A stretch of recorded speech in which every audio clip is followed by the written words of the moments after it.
Tragedi kerusuhan Tanjung Priok 1984, ratusan orang berguguran dan puluhan gedung habis terbakar. Terjadi banyak kerusuhan di masa Orde Baru. Hal ini dikarenakan banyak hal, salah satunya adalah masalah politik. Kala itu siapapun diketahui mengkritik pemerintahan Orde Baru akan diasingkan. Apa yang terjadi di Tanjung Priok pada tanggal 12 September 1984 adalah salah satu upaya pemerintahan Orde Baru menyingkirkan orang-orang yang dianggap berbahaya. Akibatnya terjadilah tragedi kerusuhan berdarah di Tanjung Priok, Jakarta Utara. Kerusuhan Tanjung Priok 1984 jadi salah satu catatan hitam bagi Indonesia, karena kejadian tersebut termasuk ke dalam pelanggaran HAM. Ribuan orang yang terlibat dalam konflik yang berujung pada tragisnya ratusan orang yang berguguran dan puluhan gedung rusak dan habis terbakar. Bukan hanya itu, buntut dari kejadian ini juga adalah penangkapan ratusan orang oleh militer tanpa prosedur yang jelas dan tanpa surat perintah dari atasan. Penangkapan tanpa mendasar. Kala itu di kawasan Tanjung Priok dicurigai adanya perkumpulan orang yang menentang pemerintahan.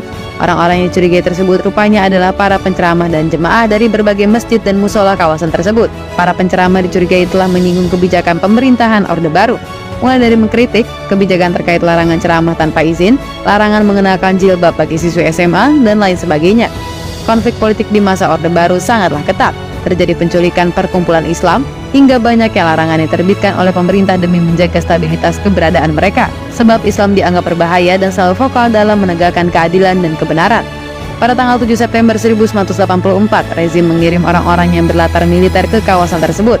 Di sana mereka ditugaskan untuk menertibkan masjid dan musola untuk mematuhi kebijakan yang telah diberlakukan. Buah dari penerbitan tersebut, anggota Babinsa yang diperintahkan untuk menertibkan salah satu musola, yaitu Musola As-Saadah. Mereka meminta pengurus musola untuk mencopot seluruh pamflet jadwal pengajian serta mengambil tulisan yang berisikan tentang problematika Islam di masa Orde Baru. Namun, tindakan oknum bernama Serto Hermanu tersebut telah dikatakan kelewatan batas. Ia bukan hanya menyita pamflet, tapi juga menginjak-injak harga diri umat Islam dengan memasuki musola tanpa melepas sepatu, menyiramkan air got ke dinding musola, dan menginjak-injak Al-Quran. Melihat hal tersebut, masyarakat pun marah dan tidak terima. Tidak tinggal diam, akhirnya masyarakat pun membakar motor milik Hermanu. Namun bukannya gencar dan mundur, rekan satu Hermanu justru kembali pada tanggal 10 September. Rekan Hermanu mendatangi musola dan berpapasan dengan jemaah. Di sanalah mereka saling adu mulut. Kemudian mereka pun ditengahi oleh dua orang pengurus masjid Baitul Makmur. Setelah itu mereka diajak berunding untuk menyelesaikan masalah. Sayangnya perundingan tersebut sia-sia sebab rekan Hermanu tersebut menolak damai. Akhirnya karena jemaah kawasan tersebutlah berkumpul dan merasa kesal dengan keangkuhan orang tersebut, maka mereka pun membakar motornya. Di sisi lain, pemerintahan Orde Baru menangkap 4 orang, yaitu 2 orang pengurus masjid yang menengahinya kala adu mulut dan 2 orang lainnya. Keempatnya berakhir ditahan oleh pemerintahan Orde Baru. Lalu 2 hari kemudian penceramah setempat kembali melakukan ceramah. Namun bukan ceramah seperti biasanya, kali ini ceramah dilakukan secara terbuka. Seluruh kebusukan Orde Baru diungkap satu persatu. Dengan massa yang begitu besar dan dengan ceramah yang membara, akhirnya ribuan jemaah pun memutuskan untuk mendatangi polsek dan koramil setempat untuk menuntut kebebasan 4 orang yang ditahan.